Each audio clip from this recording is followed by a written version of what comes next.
oleh siapapun mulai zaman Nabi Adam sampai sekarang. Yang telah diberikan kepada kita ini satu tok para hadirin, dan akan nempel kepada kita terus. Apa itu?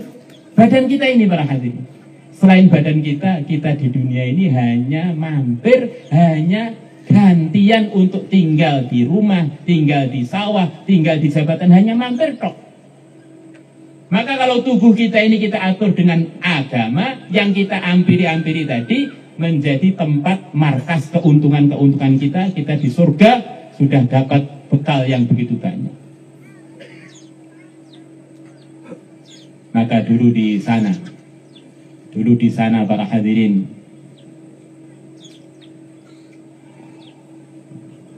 di negeri Arab sana ada orang yang terkenal sangat-sangat tolol. Saking tololnya, kalau ada orang tolol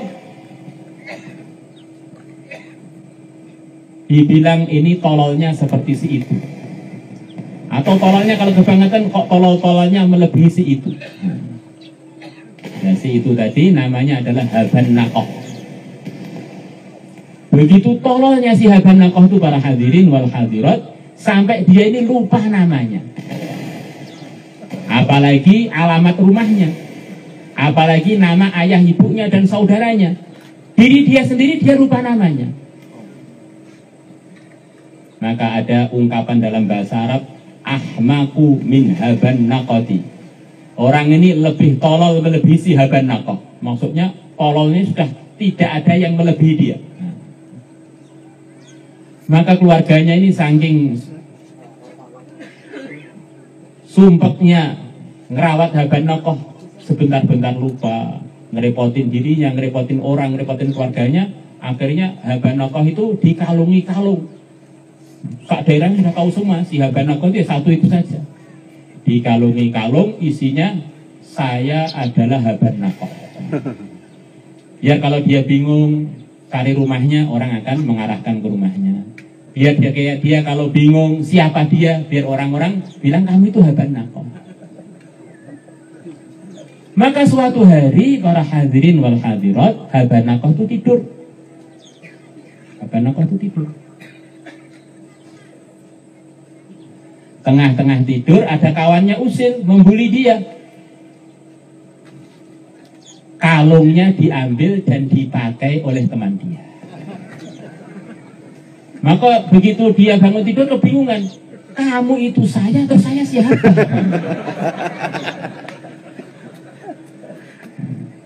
Ini satu cerita lucu, tapi ini maksudnya ada maksudnya para hadirin wal hadirat.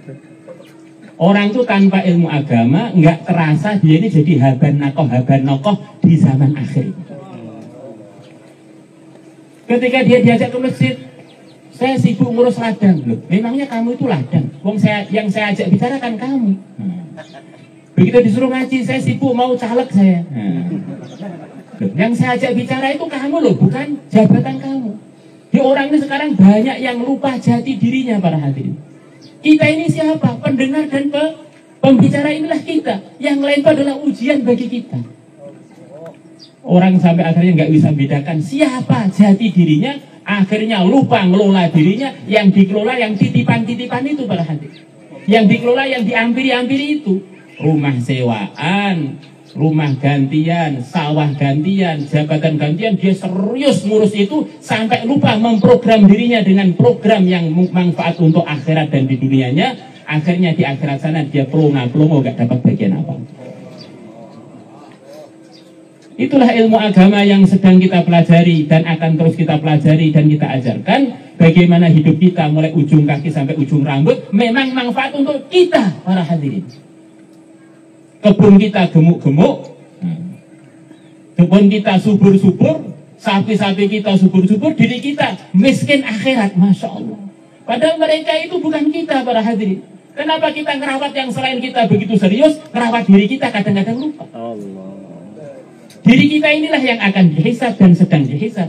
Diri kita lah yang akan ditanya di kubur. Diri kita lah yang akan ditimbang amalannya. Diri kita lah yang akan diberi catatan amal. Baik pun pakai tangan kanan atau tangan kiri. Na'udzubillah. Diri kita lah yang akan masuk surga ataupun masuk neraka. Maka kita ini ya kita ini. Maka kalau diri saya sudah dalam ridhonya Allah, saya sukses. Walaupun saya jadi punya jabatan tertinggi, kaya yang terkaya, tetapi kalau diri saya, itulah saya, kok tidak amal agama, saya adalah orang paling rugi. Karena semuanya berkembang kecuali diri saya. Semuanya maju kecuali diri saya mundur. Kemajuan kita hanya kalau dalam tubuh kita praktekkan ajaran-ajaran agama yang isinya pelurusan iman dan amal yang telah diajarkan oleh yang mulia Nabi besar Muhammad sallallahu alaihi wasallam. Nanti para hadirin, pada hari kiamat sana akan ada timbangan amal. Dalam hadis riwayat Abu Nu'aim. Maka di sana ditimbang darah-darahnya para syuhada. Ditimbang dibandingkan dengan tinta-tintanya para ulama. Maka ternyata tintanya para ulama lebih berat. Timbangannya, pahalanya, anugerahnya melebihi darah-darahnya para syuhada. Maka kata sebagian ulama, para syuhada pun tanya kepada para malaikat, apakah penimbangannya ini nggak keliru? Tinta ditimbang dengan nyawa kok beratan tinta itu bagaimana?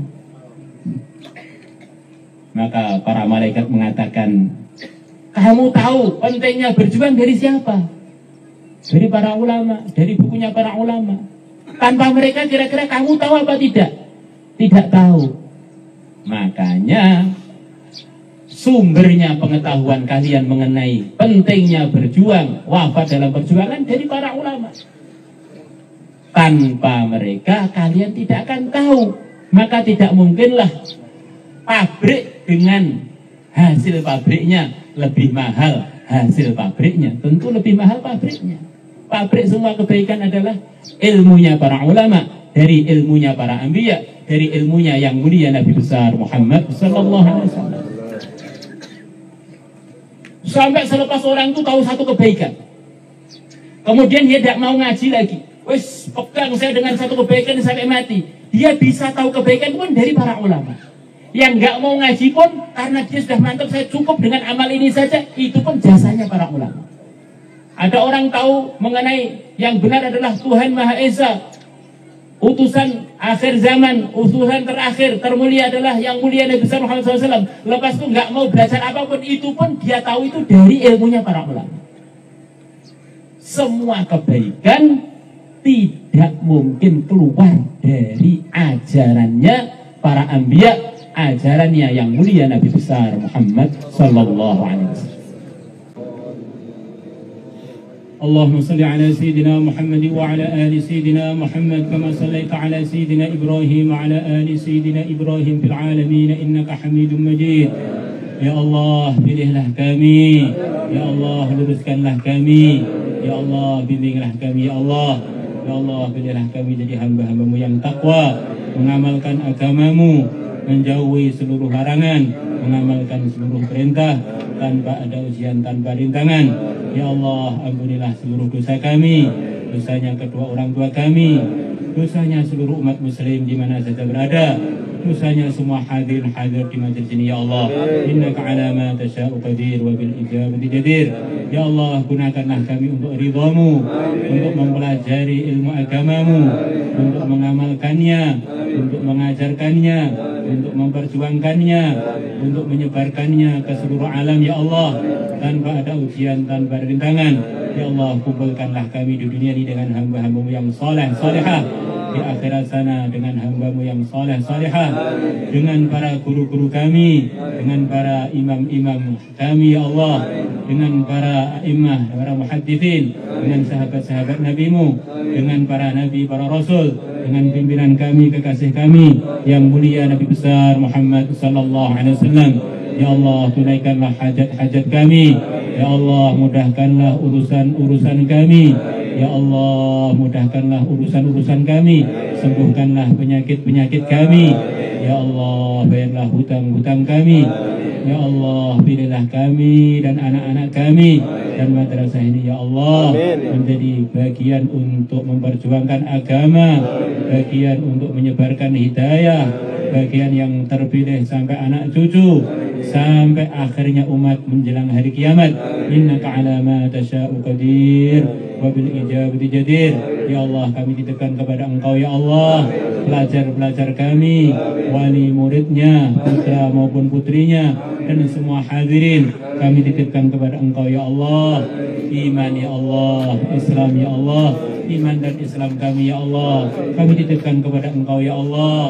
Husnul khatimah kami ya Allah, jadikanlah kami di mana saja selalu dalam ridhamu, selalu dalam bimbingan agamamu, selalu menggembirakan nabimu yang mulia Nabi besar Muhammad SAW.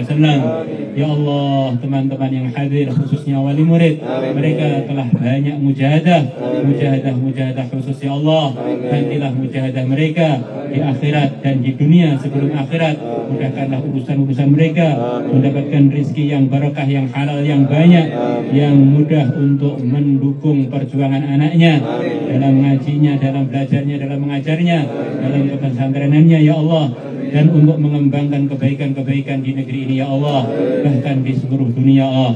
Innaka ala ma tasya'u qadir wa bil ijabati jadir. Ya Allah, kapan saja, di mana saja Engkau berkehendak mencabut nyawa kami, jadikanlah waktu itu waktu yang terbaik dalam kehidupan kami. Kami dalam ridhamu, kami dalam memperjuangkan agamamu, kami dalam keadaan diridhai oleh Nabi kami yang mulia Nabi besar Muhammad SAW. Kemudian kumpulkan kami dengan beliaunya di surgamu yang tertinggi, walaupun kami tidak layak untuk itu ya Allah. Kalau Engkau pilih kami, siapa yang bisa menghalangi? Ya Allah, pilihlah kami. Ya Allah, pilihlah kami.